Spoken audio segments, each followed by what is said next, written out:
Moi, je veux réserver les applaudissements meilleurs et soutenus à notre cher ami et frère, professeur Jaafar Hikel, à qui d'abord on souhaite un joyeux anniversaire.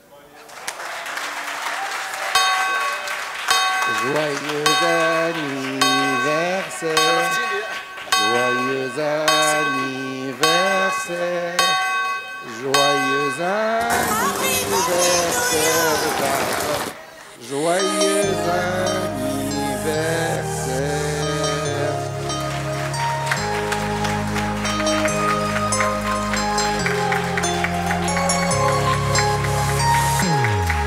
Happy birthday to you. Happy birthday to you. Happy birthday, happy birthday, happy birthday to you. Happy birthday to you. Happy birthday to you. Happy birthday, happy birthday, happy birthday to you. Merci beaucoup. Happy birthday. Merci beaucoup. C'est vrai qu'aujourd'hui, c'est son anniversaire. Il a rendez-vous avec sa femme pour partir en voyage d'anniversaire qu'il lui offre. Et il a tenu à venir faire l'inauguration avec nous de cette plénière. Tu es remercié. Tu es notre ami. Allah yarham lik al-walidin. مرحبا بكم une autre fois et sans trop tarder, je vous cède la parole au stade. Merci beaucoup à Sharaf Liya, merci beaucoup à l'ADN. Je sais que l'ADN c'est important, la preuve c'est que je risque d'avoir des problèmes avec mon épouse cet après-midi, mais pour l'ADN, à Sharaf Liya, merci à Sinordin, merci au bureau de l'ADN et merci à tous mes consoeurs et confrères qui sont là. Je vais vous parler pendant quelques instants sur l'impact socio-économique de l'obésité. Donc je ne vais pas parler de ma casquette de clinicien, mais plutôt d'économiste. Et vous le savez tous, surtout pour ceux qui travaillent beaucoup sur le diabète ou l'hypertension artérielle, pour convaincre les politiques, il n'y a pas d'autre moyen que de parler d'argent. Vous aurez beau leur parler de gravité, de mortalité, d'hospitalisation, de soins intensifs, quand vous allez leur parler de combien ça coûte, c'est là où ils vont commencer à vous écouter un peu plus. Donc je vais vous parler un petit peu des chiffres internationaux, mais surtout des chiffres du Maroc. Et pourquoi, encore une fois, on est en train de se battre pour qu'au niveau de la NAM, quand vous prenez en charge un obèse, eh bien, il peut être remboursé, parce qu'aujourd'hui, quand vous prenez en charge un obèse avec un diabète, on vous écoute, un obèse avec une hypertension, on vous écoute, un obèse avec un cancer, on vous écoute. Si vous parlez d'obésité sans diabète, sans HTA, il n'y a pas de prise en charge, vous le savez. Alors, est-ce que les chiffres sont importants? Oui, de plus en plus importants, puisque vous savez, 21% des Marocains adultes sont obèses, 53% en surpoids. Et vous allez voir les chiffres pour 2035, où on va augmenter de façon importante. Les endocrinos le savent, les médecins généralistes le savent. La situation est de plus en plus importante, avec les conséquences qu'on va voir dans quelques instants. Mais ce qui est plus important, c'est qu'à la fin de 2030, il y aura plus de personnes obèses qu'en insuffisance pondérale partout dans le monde, et particulièrement dans les pays en voie de développement. Alors, l'espérance de vie, à cause du surpoids et de l'obésité, on le sait, de façon générale, quelqu'un qui est en surpoids ou qui est obèse, toute chose par ailleurs étant égale, il a 3 ans d'espérance de vie, donc au moins, toute chose par ailleurs étant égale. Voici les données que vous avez à l'échelle mondiale, et vous allez voir les données que vous avez dans la région qui nous concerne, c'est-à-dire Middle East, North Africa. Et malheureusement, on constate de plus en plus, et je suis sûr que vous le constatez dans vos consultations, c'est de plus en plus aussi un problème des enfants et des adolescents. Et si les enfants et les adolescents sont surpoids ou obèses, les conséquences vont être de plus en plus importantes. Et regardez les chiffres dans les pays développés par rapport aux pays en voie de développement. Les pays en voie de développement, c'est le vert à gauche et le middle income, c'est en bleu. Vous constatez encore une fois que l'importance va aller dans les prochaines années, surtout dans cette catégorie entre 5 et 19 ans. Alors, est-ce que ça concerne le monde entier? Oui, c'est à une personne sur 5, de façon générale. Quel que soit le pays que vous prenez, si vous prenez bien sûr l'Amérique latine et particulièrement le Mexique, si vous prenez les pays du Golfe, si vous prenez également donc l'Afrique l'Afrique, l'enjeu majeur de l'obésité est aujourd'hui assez évident. L'espérance de vie, je l'ai dit, elle est réduite donc de 3 ans. Mais qu'est-ce qui se passe dans le contexte marocain? Vous connaissez l'enquête Stepwise 2018, hein, vous la connaissez toutes et tous, mais il y a 2 points qu'il faut retenir. Un, même s'il y a 21% des Marocains qui sont obèses, c'est 29% des femmes. Si vous catégorisez hommes-femmes, 29%. Si vous catégorisez l'urbain et le rural, là aussi, l'urbain est plus important. Donc manifestement, il y a un changement dans notre comportement alimentaire et qui fait en sorte que les complications vont se voir dans quelques instants. Je vais vous montrer. Voici un petit peu les données marocaines, les dernières données qui ont été publiées officiellement. Regardez donc chez les femmes par rapport aux hommes et regardez le milieu urbain par rapport au milieu rural.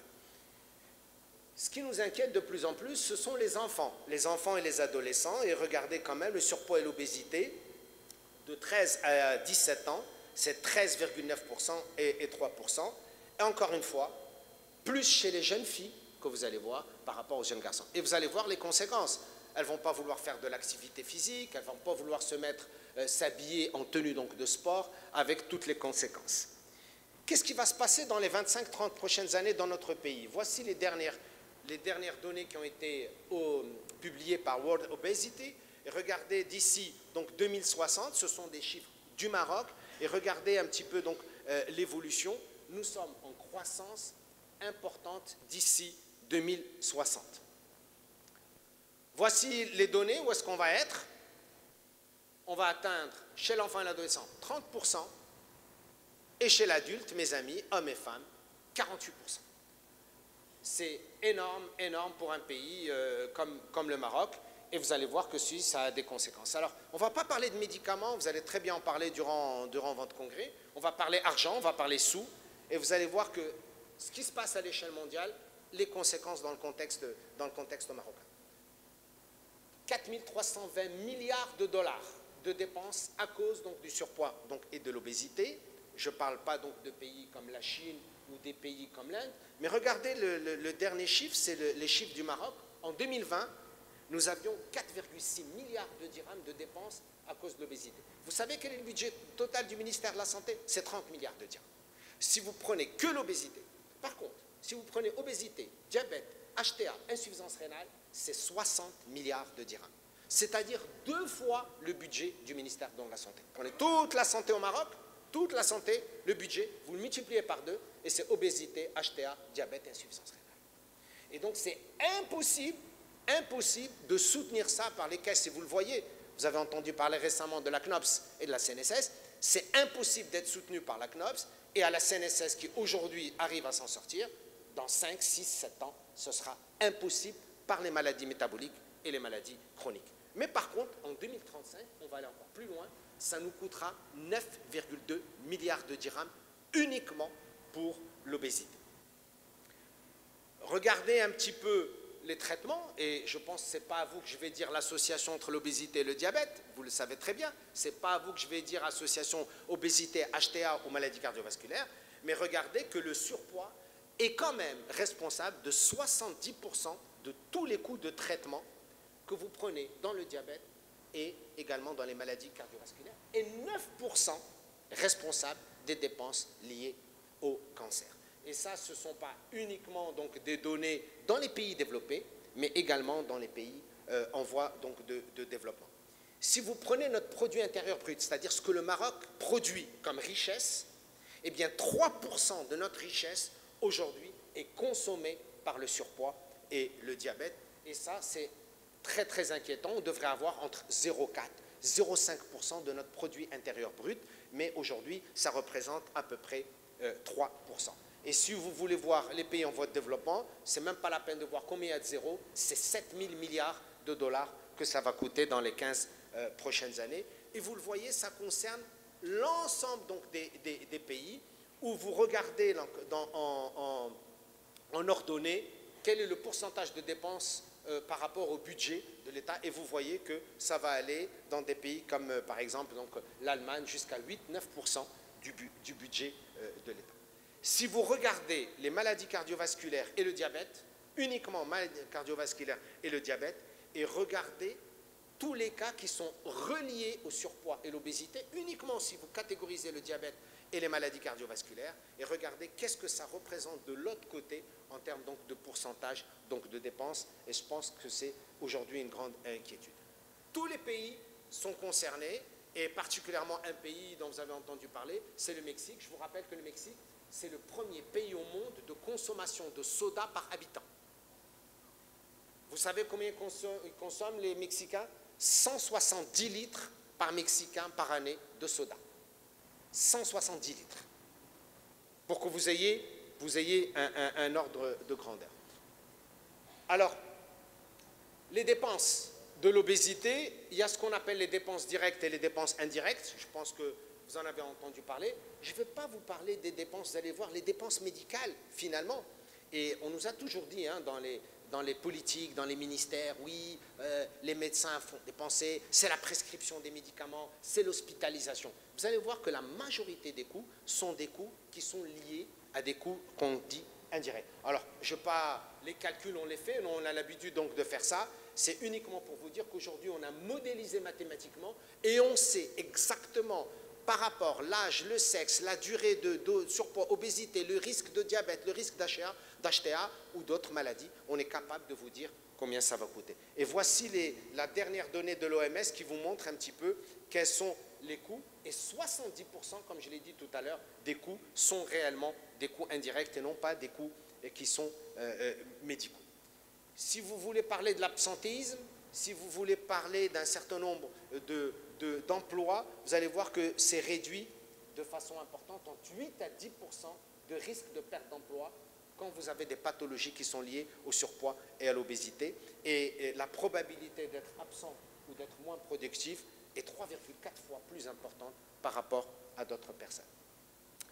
Dans notre zone, si vous voyez combien on dépense par personne à cause donc de l'obésité, dans la zone qui concerne le Maroc, regardez, c'est à peu près 108 $, c'est-à-dire à peu près 1100 dirhams par personne. Mais vous allez voir qu'au Maroc, la véritable dépense par rapport aux pays mondiaux, vous allez être étonné quand on l'a rapporté à la population marocaine, vous allez le voir dans quelques instants. Ça, ce sont toutes les données qui sont publiées sur les régions de l'OMS que vous connaissez, la région Émeraude, la région Afrique, la région Europe, Amérique, Océanie, etc.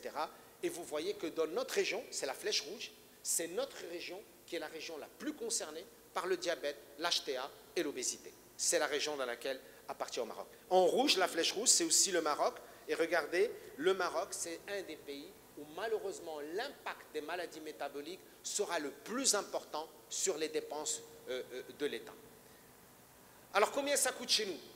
C'est lourd, hein? Sans faire de jeu de mots, c'est lourd. Combien ça coûte l'obésité au Maroc et quels sont le rythme? Alors on l'a calculé, en coût direct et indirect, c'est 24 milliards de dirhams. Je vous rappelle tout à l'heure que j'ai dit que le budget du ministère, c'est 30 milliards de dirhams. Donc c'est quasiment 70% du budget.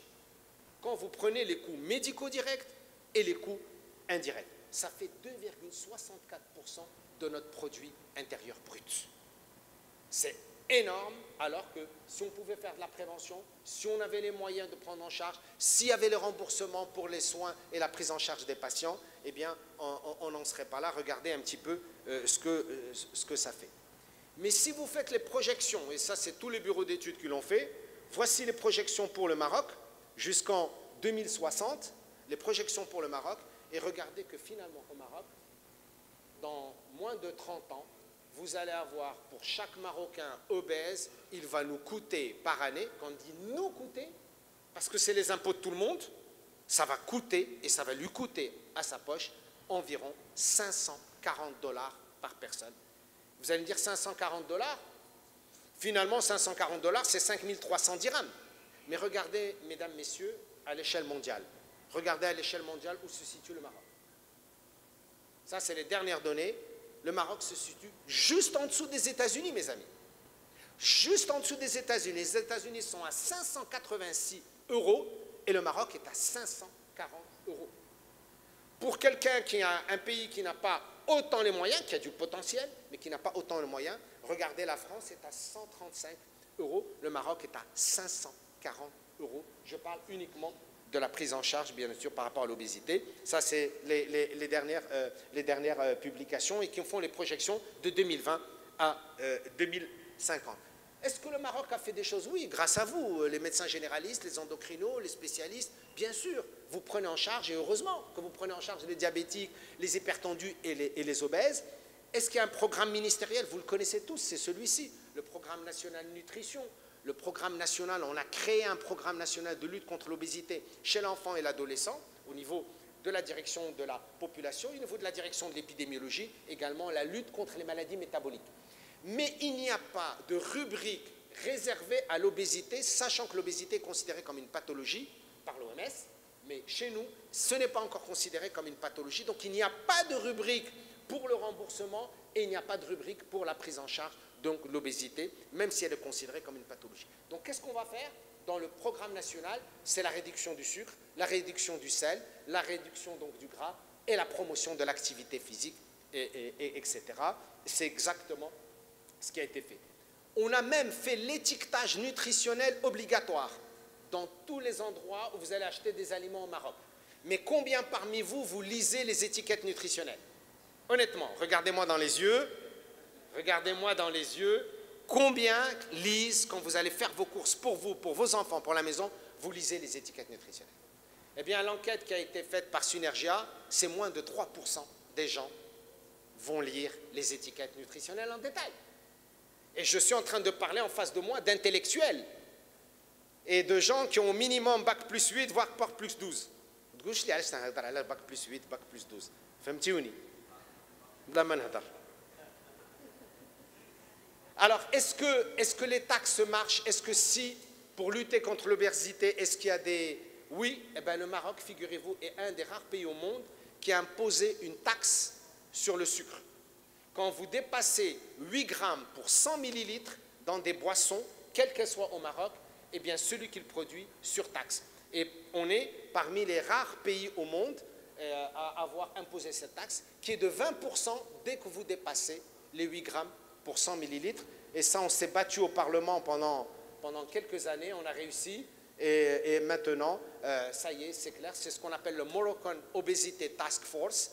Et avec un certain nombre donc, de médecins marocains, de chercheurs marocains, on est parti au Parlement, on s'est battu avec le ministère des Finances et de la Santé, et maintenant, la loi est passée. Et regardez, le Maroc figure parmi les pays, les rares pays au monde dans lesquels il y a aujourd'hui une taxe soda qui est implantée et qui oblige les gens qui mettent trop de sucre, les sucres rapides particulièrement, à être taxés. Je ne reviendrai pas sur l'impact, il faut agir sur les déterminants, vous le savez très bien, pour réduire les coûts.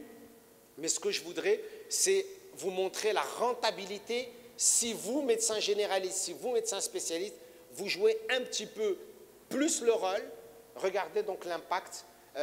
Voilà, ce qu'on va faire, c'est que si on réduit uniquement grâce à vous une réduction de 20% de l'apport calorique, eh bien, on va économiser à peu près 1,1 million de MNT, on va économiser 13 milliards de dollars et on va économiser 1,4 million de pertes d'emplois. Est-ce que la télé joue un rôle important? Oui, malheureusement. Oui, malheureusement, la télé joue un rôle important. Et si on met 1 dirham dans la prévention, on va en économiser 8. La télé va jouer, elle va influencer les enfants et les adolescents. Elle influence même certains sujets adultes. Et malheureusement, chez nous, quand vous voyez les dépenses qui sont données dans le diabète, dans l'hypertension et dans les maladies chroniques ou les maladies métaboliques, eh bien, malheureusement, vous vous apercevez que les médias, et quand je parle des médias, ce n'est pas uniquement la télé, mes amis, ce sont les réseaux sociaux. Les réseaux sociaux vont jouer également un rôle extrêmement important. Alors, plein de données de la littérature qui vous montrent combien on peut économiser si on fait un peu plus donc, de prévention. Je vous ai dit entre 1 dirham de prévention, c'est 8 dirhams. Je vous rappelle qu'au ministère de la Santé, le budget donné à la prévention ne représente que 9% du budget du ministère de la Santé. Alors, voici les données qui ont déjà été publiées en 2019. On peut, chez nous, économiser 20% des dépenses de santé. 20% des dépenses de santé. Ça fait combien, mes amis? C'est très simple, c'est 6 milliards de dirhams. 6 milliards. Et c'est quand même important. Il y a des choses qu'on peut faire avec. Et il y a plein de données dans la littérature à travers le monde. Mais ça, dans le contexte marocain, c'est quand même 6 milliards de dirhams. Je ne parlerai pas de l'association. Est-ce que ça nous a coûté pendant le Covid? Vous le savez très bien. Vous avez pris en charge des patients. Ceux qui étaient obèses, ceux qui étaient en surpoids, on a eu plus de difficultés à les prendre en charge. On a eu plus, malheureusement, de mortalité avec les cas de Covid-19 qui étaient obèses. Je termine en disant, vous avez deux choix. Soit vous voulez ralentir le surpoids et l'obésité, et immédiatement vous allez impacter l'incidence du diabète. Je vous le dis tout de suite. Si vous réduisez de façon importante le risque de surpoids et d'obésité par énormément d'activités, vous le voyez vous-même, vous avez plein de gens, vous êtes au premier étage et les gens utilisent l'ascenseur. Vous l'avez vu. Vous avez vu, on va déposer les enfants à 400 mètres de la maison, on va les emmener en voiture. La même chose pour l'alimentation, on n'a plus le temps de manger. Entre midi et 2, on va manger à la cantine, on va manger au boulot. Mais qu'est-ce qu'on mange? Ça, c'est une autre histoire. Tout à fait, exactement, dans les salles de sport, entre autres. Alors, ce qu'on a réussi à faire avec un certain nombre de collègues, ça a été publié, les Français le savent, le Nutri-Score, hein, eh bien, on l'a au Maroc maintenant, on l'a publié, on l'a mis en place avec le ministère de la Santé et le ministère de l'Agriculture, sauf que les entreprises n'ont aucune obligation. Il y en a une qui a accepté de mettre le Nutri-Score. Qu'est-ce qu'on a fait? On a fait les couleurs au Maroc, le A, B, C, D, E, on a mis le vert, le rouge. Et donc, on n'a même pas donné, donc, et on a calculé pour chaque, regardez, pour chaque aliment que vous avez au Maroc, nous avons un Nutri-Score. Il est à votre disposition, d'ailleurs, pour ceux qui sont intéressés, je peux vous l'envoyer, et vous pouvez calculer immédiatement si c'est un A, un B, un C, un D ou un E, et ça va vous aider. Pour terminer, mes amis, pourquoi c'est important de faire donc de la prévention? On peut économiser 6 milliards de dirhams, on peut l'utiliser pour autre chose, on peut réduire l'incidence du diabète. Il y a d'autres facteurs qui vont intervenir dans le diabète, mais l'obésité joue un rôle important pour le diabète, pour l'hypertension artérielle, pour d'autres maladies chroniques, qui nous coûtent, comme je vous l'ai dit, 60 milliards de dirhams. Mais il faut bien comprendre que plus vous laissez l'obésité évoluer dans un pays, et à votre avis, qui sera le plus heureux? Pour vous montrer ma dernière slide. Qui sera le plus heureux?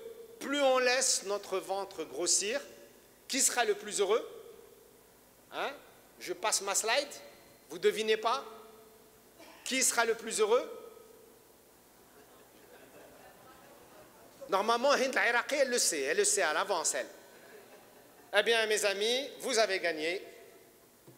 C'est moi. C'est lui. Voilà, mes amis, j'ai essayé d'être le plus synthétique possible et vous donner un ordre de grandeur des enjeux économiques et des remboursements. Et on est en train de se battre à l'ANAM pour que le remboursement du diabète, de l'HTA lié à l'obésité, soit remboursé, que vous soyez chez le généraliste ou chez le spécialiste. Merci beaucoup. Merci Oussada Ekel.